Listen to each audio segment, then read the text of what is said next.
रसखान जी का जीवन परिचय आपको सबसे पहले बताएंगे।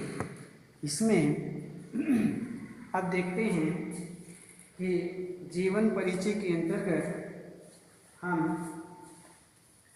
रसखान जी का जीवन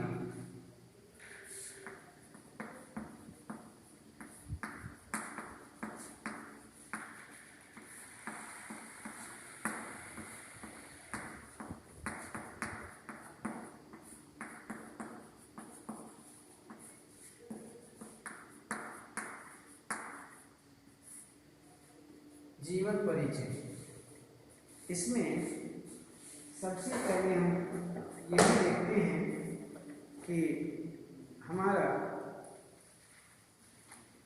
इसमें रसखान और इसमें अन्य कविताओं के प्रति उन्होंने जो भी यहाँ पर सवैये लिखे, उन सवैयों के अंतर्गत हम इसमें देखेंगे कि सूरदास जी के जीवन के विषय में सबसे पहले देखते हैं इनका जीवन परिचय। तो यहाँ पर जीवन परिचय के अंतर्गत अब हम देखते हैं, इसको देखिए कि कृष्ण भक्त जो रसखान थे वो कृष्ण भक्त थे। कृष्ण भक्त मुस्लिम कवियों में रसखान का स्थान जो माना जाता है वो सर्वश्रेष्ठ माना जाता है, सर्वश्रेष्ठ स्थान माना जाता है। और उनके जन्म वर्ष को लेकर के हम हर प्रकार से यहाँ पर यह देखते हैं कि यहाँ पर बहुत सारा विद्वानों में मतभेद माना जाता है, बहुत ज़्यादा मतभेद है यहाँ पर। कुछ उनका जन्म जो है वह 1533 ईस्वी में मानते हैं, 1533 ईस्वी में मानते हैं, और कुछ 1548 को तो 1548 को तो कुछ 1553 ईस्वी को मानते हैं। तो उनका जन्म दिल्ली के प्रतिष्ठित पठान परिवार में माना जाता है कि वे दिल्ली के कोई एक परिवार, प्रतिष्ठित पठान परिवार था, उसमें रसखान जी का जन्म हुआ और उनका वास्तविक नाम सैयद इब्राहिम था। सैयद इब्राहिम कृष्ण भक्ति के प्रभाव में आकर उन्होंने गोकुल में रहना शुरू कर दिया और फिर वे गोस्वामी विट्ठलनाथ जी के शिष्य बनकर वृंदावन चले गए। वृंदावन आ जाते हैं और हमेशा कृष्ण भक्ति में डूबे रहने के कारण लोग उन्हें रसखान कहने लगे। हर समय वो कृष्ण भक्ति में डूबे रहते थे, इसलिए उन्हें रसखान कहने लगे। कुछ विद्वान की मृत्यु 1614 ईस्वी में और कुछ 1628 ईस्वी में मानते हैं। ये उनका संक्षिप्त परिचय हुआ और इसमें हम कुछ उनकी प्रमुख रचनाओं के विषय में बात करते हैं। उनकी कुछ प्रमुख रचनाएं हैं, उन रचनाओं के अंतर्गत हम देखते हैं कि यहाँ पर प्रमुख रचनाएं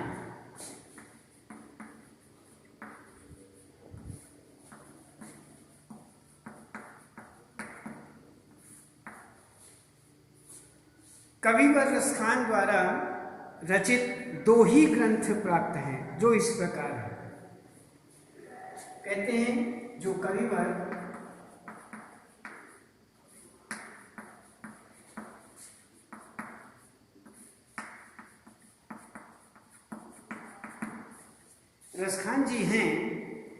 उनके द्वारा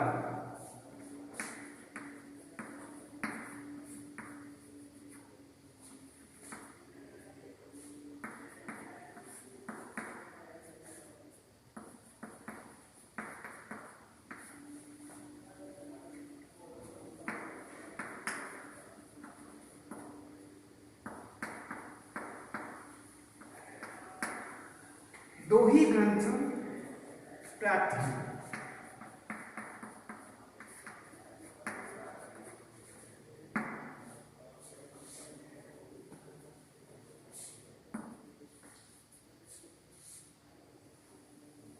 एक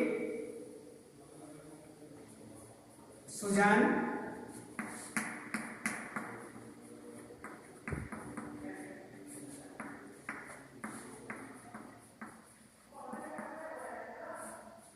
दूसरा प्रेम वाटिका।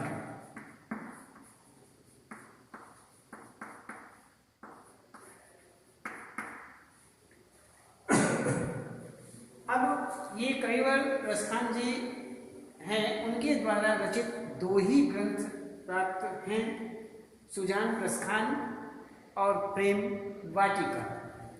इसमें ये इनकी प्रमुख रचनाएं मानी जाती हैं और इसमें हम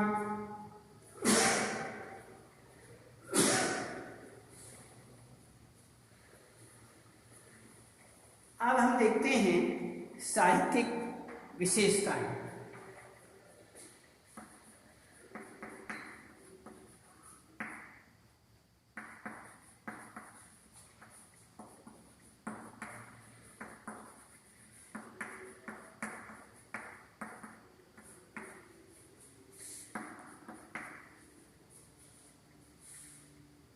साहित्यिक विशेषताएं बताते हैं कि कविवर रसखान की साहित्यिक विशेषताएं बड़ी ही अनूठी और रोचक मानी जाती हैं। उनका लौकिक प्रेम साधु संतों की संगति में आकर के अलौकिक प्रेम में बदल गया था। उन्होंने राधा कृष्ण की प्रेम लीलाओं, ब्रज महिला, इसमें ब्रज महिला के संबंध में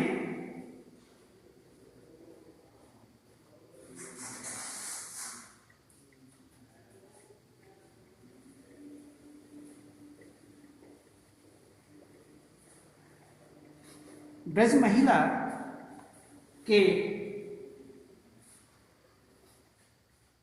संबंध में, जैसे ब्रज महिला का मनोहर वर्णन,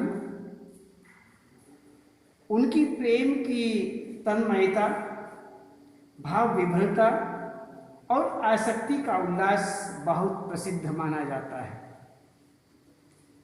अब ये इनका साहित्यिक विशेषताओं के अंतर्गत बताया जाता है। अब हम थोड़ा इनके अन्य भाषा शैली के विषय में जानते हैं।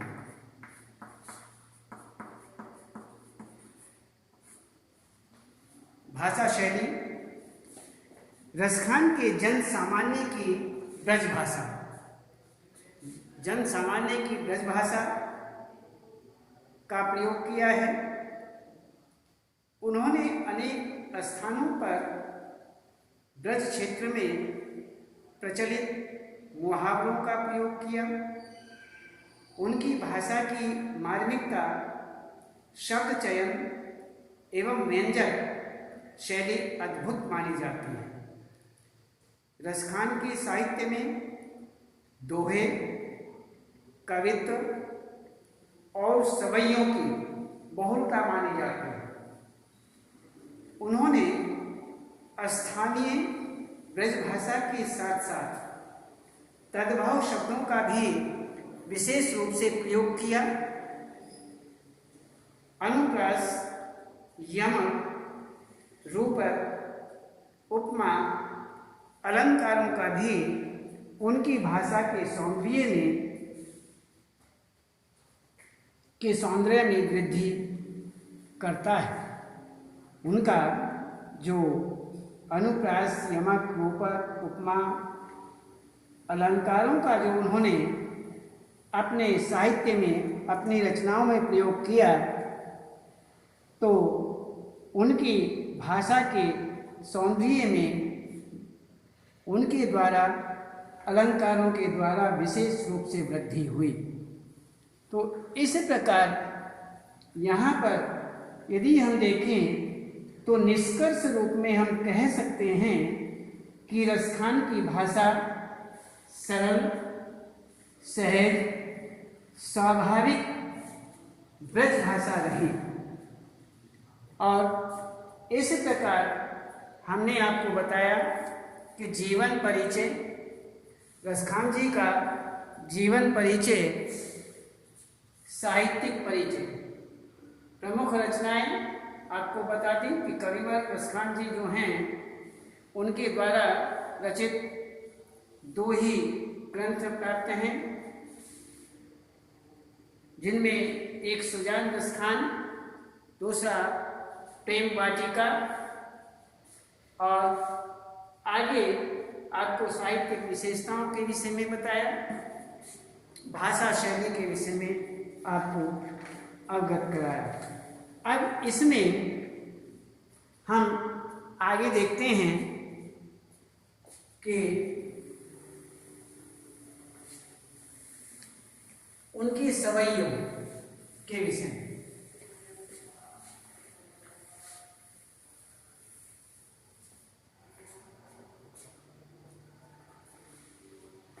तो सवैये इसमें देखते हैं, सबसे पहले सवैये।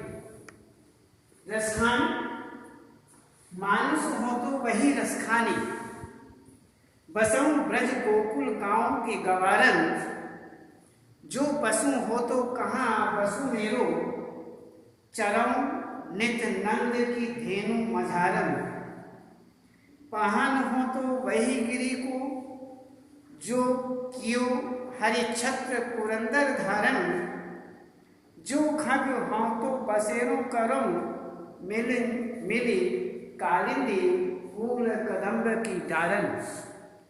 ये यहाँ पर ये सबसे पहला सवैया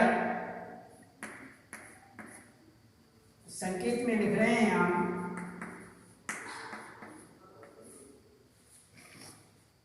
मानुष हो तो।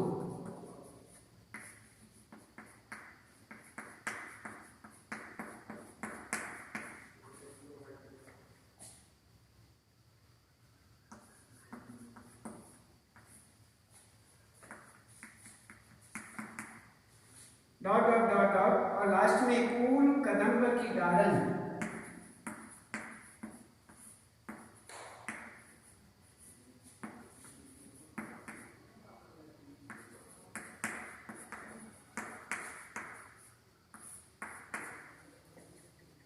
ये यहाँ पर आपको हमने बताया कि मानुष हो तो वही रसखानी, बसों ब्रज गोकुल गांव के गवारन, जो पशु हों तो कहाँ पशु मेरो, चरऊ नित नंद की धेनु मझारन, पहान हो तो वही गिरी को, जो कियो हरि छत्र पुरंदर धारण, जो खग हों तो बसेरो करऊं, मिली कालिंदी कोड कदम्ब की डारन।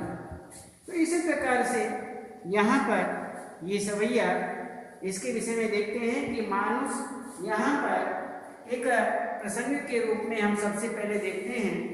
हमें देखना चाहिए कि सबसे पहले इसमें हम एक संकेत करते हैं। संकेत सबसे पहले हमने संकेत किया, इसे हम संकेत बोलते हैं, और इसके बाद संकेत के बाद में संदर्भ आता है। ये हुआ हमारा संकेत।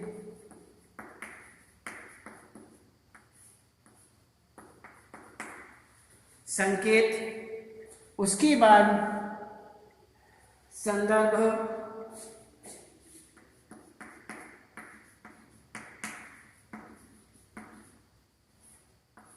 संदर्भ, उसके बाद प्रसंग, और प्रसंग के बाद इसमें भावार्थ।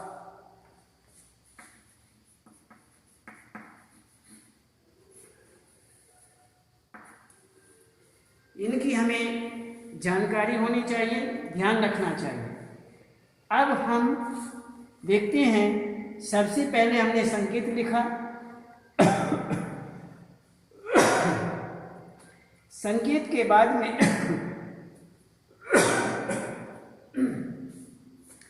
ये बताते हैं कि यह पद्यांश, यह काव्यांश हमारी पाठ्य पुस्तक, यह काव्यांश हमारी पाठ्य पुस्तक 31 भाग 1 के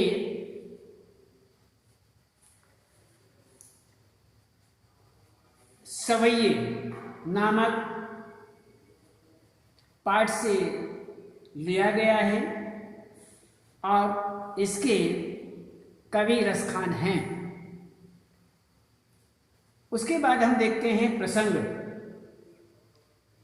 प्रस्तुत सवैया हमारी पाठ्य पुस्तक 31 भाग 1 के अंतर्गत संकलित रसखान के सवैयों से उद्धृत है, लिया गया है। और इस सवैये में रसखान का कृष्ण के प्रति अनन्य प्रेम, कृष्ण के प्रति अनन्य प्रेम और ब्रजभूमि के प्रति तथा वहाँ की प्रत्येक वस्तु के प्रति अनुराग झलकता है। तो इसमें हम देखते हैं कि जो रसखान हैं, रसखान यहाँ पर कृष्ण भक्त माने जाते हैं। रसखान जो हैं वो कृष्ण भक्त हैं और कृष्ण भक्ति में वो एक प्रकार से उस स्थिति में जा चुके हैं कि वह अब हर प्रकार से यह चाहते हैं कि मैं कृष्ण के प्रयोग किए हुए स्थानों, पेड़ों, वृक्षों, स्थानों, नदियाँ और अन्य ग्वाले के रूप में, ग्वाल जहाँ गायें चराया करते थे उस स्थान पर, अर्थात पक्षियों के स्थान पर, तो इसमें हर प्रकार से वो कृष्ण के सानिध्य को चाहते हैं। कृष्ण के विषय में ये चाह रहे हैं कि किसी भी प्रकार से मैं कृष्ण के सानिध्य में रहूं, कृष्ण के नज़दीक रहूं किसी भी स्थिति में। तो वही यहाँ पर बताते हैं कि मानुष हो तो वही रसखानी। रसखान जी कहते हैं यदि मैं अगले जन्म में, ये आपको ज्ञात होना चाहिए कि जीवन जो है एक नहीं, बार बार जीवन लेना पड़ता है। तो इसमें हम अगले जन्म की बात कर रहे हैं। कहते हैं कि अगला जन्म यदि मेरा मनुष्य जाति में हो जाए, मनुष्य बन जाऊं, ये कहा नहीं जा सकता कि अगला जन्म किस योनि में होगा। तो ये रसखान जो हैं उसी विषय में कहते हैं कि हे ईश्वर, हे कृष्ण, यदि मेरा जन्म, अगला जन्म मनुष्य योनि में हो जाए तो मैं बसऊं ब्रज गोकुल गांव के गवारन, तो मैं ब्रज गोकुल गांव के जो ग्वाले हैं, ग्वारन हैं, उनके बीच में ही बसूं, उनके बीच में ही रहूं, उनके बीच में मेरा निवास हो, अर्थात मैं उनके ही साथ रहूं। तो आगे कहते हैं कि जो पशु हो तो कहाँ पशु? कहते हैं यदि अगला जन्म मेरा पशु का बन जाए, पशु योनि में मेरा जन्म हो जाए, तो मेरो चरो नित नंद के धेनु मझारन, तो कोई बात नहीं। मैं यदि एक पशु के रूप में आता हूँ तो मेरा अर्थात मैं उन्हीं पशुओं के बीच में चरूं जो नंद की गौ में चरती हैं। जहाँ पर नंद की गायें जो हैं वो चरती हैं, उन्हीं के बीच में मैं चरा करूं, अर्थात उन्हीं के साथ रहूं।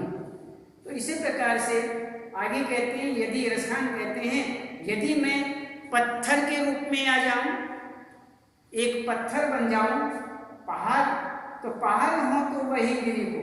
कहते हैं कि यदि मैं पत्थर का रूप धारण करता हूं, उस योनि में चला जाता हूं, तो मैं उसी गिरी अर्थात उसी पहाड़ का पत्थर बनूं जो भगवान कृष्ण ने एक हरि छत्र पुरंदर धारण यहाँ पर इंद्र का घमंड चूर करने के लिए वह पर्वत उठाया था। तो इसी प्रकार से यह उनकी एक इच्छा है। तो आगे कहते हैं यदि मैं न तो मनुष्य बनूं, न पशु बनूं, न पहाड़ का पत्थर बनूं, यदि मैं पक्षी बन जाऊं तो कहाँ चरा करूं। वो यही कहते हैं कि जौ खग हो तो बसेरो करूं। यदि मैं पक्षी बन जाता हूं तो उसी ही कालिंदी नदी के तट पर, पुल पर जो कदम्ब का पेड़ है, जिस पर भगवान कृष्ण ने अपनी लीलाएं की हैं, उसी कदम्ब की डाल पर मैं बसा करूं, अर्थात वहीं पर रहूं। तो इसी प्रकार से उनकी इस प्रकार की भावनाएं हैं। वो हर प्रकार से भगवान कृष्ण के सानिध्य में रहना चाहते हैं। तो कवि कृष्ण के प्रेम में इतने तल्लीन हैं कि उनकी इच्छा है कि यदि मैं मनुष्य के रूप में पुनः जन्म पाऊं तो ब्रज और गोकुल गांव के ग्वालों के बीच में ही रहूं। रसखान कहते हैं कि यदि मैं पशु के रूप में जन्म लूं तो नित्य नंद की गायों के बीच चरूं। रसखान की इच्छा बस इतनी है कि विधाता यदि मुझे पत्थर बनाए तो उसी ही गोवर्धन पर्वत का, जिसे ब्रज की रक्षा के लिए इंद्र के कारण कृष्ण ने छतरी की भांति उठा लिया था। रसखान की कामना है कि यदि मैं पक्षी बनूं तो मेरा बसेरा यमुना के तट पर स्थित वही कदम्ब वृक्ष हो जिसके नीचे खड़े होकर कृष्ण बंसी बजाते हैं। तात्पर्य यह है कि रसखान प्रत्येक स्थिति में कृष्ण के निकटतम सानिध्य प्राप्त करना चाहते हैं, अर्थात वो हर प्रकार से भगवान कृष्ण के नजदीक रहना चाहते हैं, उनसे अलग लेश मात्र भी नहीं रहना चाहते। तो ये इस सवैये का भावार्थ हुआ। अब हम इसमें थोड़ा देखते हैं विशेष, थोड़ा विशेष भी आ जाता है कि इसमें विशेषताएं क्या क्या है। तो विशेषताओं के अंतर्गत हम देखते हैं कवि की कृष्ण के प्रति यहाँ पर प्रेम और भक्ति की सम्मिलित अनुभूति इस पद के माध्यम से होती है। आगे कहते हैं यहाँ कवि का कृष्ण तथा उनसे संबंध तत्वों के प्रति समर्पण भाव का व्यक्त हुआ है। और बसऊ ब्रज गोकुल गांव नित्य नंद की धेनु मझारन कालिंदी कुल कदम्ब की, इन वाक्यांशों में अनुप्रास अलंकार है। सरल स्वाभाविक ब्रज भाषा का प्रयोग हुआ है और भाषा में माधुर्य गुण प्राप्त है, गुण व्याप्त है। तो इसमें हमने आपको आज जीवन, रसखान जी का जीवन परिचय, साहित्यिक परिचय, प्रमुख रचनाएं आदि, भाषा शैली और अन्य सवैये के रूप में पहला संकेत मानुस हो तो वही ... कुल कदम की डालन नामक सवैये का संदर्भ, प्रसंग, भावार्थ, विशेष आदि आपको बताया और आज इतना ही, और फिर आपको कल बताएंगे।